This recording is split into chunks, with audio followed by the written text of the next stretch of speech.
మంత్రి కొల్లు రవీంద్ర మచిలీపట్నంలోని పలు డివిజన్లలో పర్యటించి తుఫాను సహాయక చర్యలను పర్యవేక్షించారు. సహాయక చర్యలను వేగవంతం చేసి సాధారణ పరిస్థితులు నెలకొనేలా చర్యలు తీసుకోవాలని ఆదేశించారు.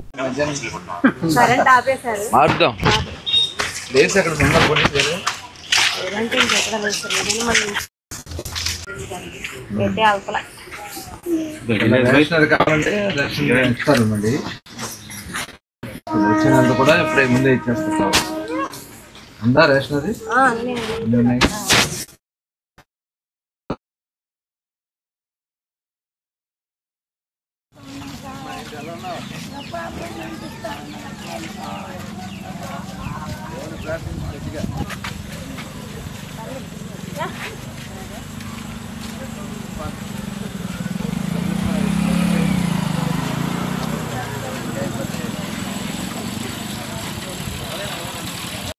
చేస్తారు. రేషన్ కూడా చూస్తున్నారు, ఏం జాబ్ ఏంటన్నది ఇస్తారు. కొంత ఇప్పుడు బియ్యం కావాలని ఇమీడియట్గా ఇస్తారు. ఇప్పుడు రేపు వచ్చే నెలది ఇప్పుడు ఇచ్చేస్తారు. గవర్నమెంట్ అనౌన్స్ చేసేది వేరే వస్తుంది. మీరు ఇప్పుడు కావాలంటే రేషన్ తెచ్చేసుకోవచ్చు. నూనె, కందిపప్పు, ఏమి ఇస్తున్నారు మీకు? బియ్యం, నూనె, పంచదార, ఈ మూడు అందుబాటులోనే తెచ్చేసుకోవచ్చు. ఏమ్మా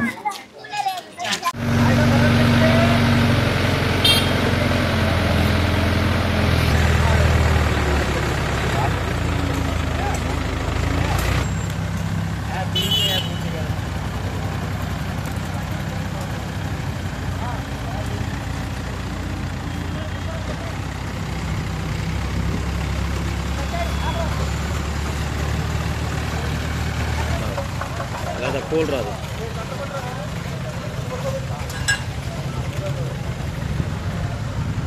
వెళ్దామన్నా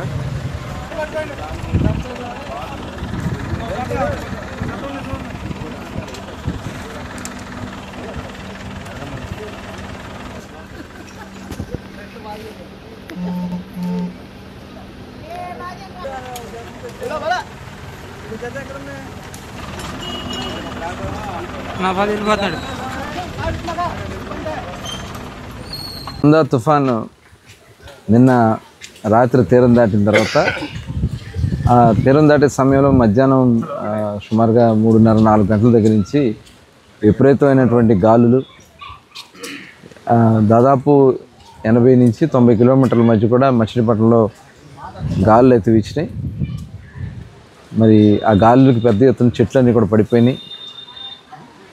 గౌరవ ముఖ్యమంత్రి చంద్రబాబు నాయుడు గారు కూడా నిన్నటి నుంచి కంటిన్యూస్గా మానిటర్ చేస్తూ ఎప్పటికప్పుడు టెలికాన్ఫరెన్స్లో రివ్యూ చేస్తూ పరిస్థితులన్నీ కూడా వారు అందరినీ అప్రమత్తం చేయడం జరిగింది. మరి ఈ నిన్న ఉన్నటువంటి గాలికి పడిపోయినటువంటి చెట్లన్నీ కూడా క్లియర్ చేస్తున్నారు. పవర్ అయితే నిన్న మధ్యాహ్నం 3 గంటల దగ్గర నుంచి పవర్ అంతా కూడా ఆపేయడం జరిగింది. దానివల్ల చాలా వరకు ప్రాణ నష్టం ఎక్కడ కూడా జరగలే. ఎందుకంటే స్తంభాలు కూడా పడిపోయినాయి కొన్ని చోట్ల. ఆ స్తంభాలన్నీ కూడా మళ్ళీ ఇప్పుడు రీస్టోర్ చేస్తున్నారు. బహుశా మధ్యాహ్నానికి బందర్ టౌన్లో ఈ మొత్తం కూడా స్తంభాలన్నీ కూడా కరెక్ట్ చేసి సాయంత్రం లోపు బందర్ టౌన్ మొత్తానికి కూడా పవర్ సప్లై ఉంటుంది. అట్లాగే రిలీఫ్ క్యాంప్స్ కూడా అన్ని చోట్ల రిలీఫ్ క్యాంప్స్ ఏర్పాటు చేయడం జరిగింది. భోజనాలు అలాగే మెడిసిన్స్ కానీ అన్నీ కూడా అక్కడ ఏర్పాటు చేస్తున్నారు. స్లమ్స్లో కూడా అందరినీ అడిగి అధికారులు కానీ, ప్రజాప్రతినిధులు కానీ, పార్టీ నాయకులు కానీ, వాలంటీర్స్ కానీ అందరూ కూడా ప్రజలతోనే ఉంటూ వాళ్ళు ఎప్పటికప్పుడు వాళ్ళ నుంచి సమస్యలు తెలుసుకుని ఇమీడియట్గా పరిష్కారం చేయడానికి కృషి చేస్తున్నారు. మరి బహుశా సాయంత్రం లోపు దాదాపు సాధారణ స్థితికి రావచ్చు. మరి ఉదయం నుంచి కూడా కొద్దిగా వర్షం స్టార్ట్ అయింది. ఎలాంటి పరిస్థితులు వచ్చినా కూడా ఎదుర్కొనడానికి ప్రభుత్వం సిద్ధంగా ఉంది.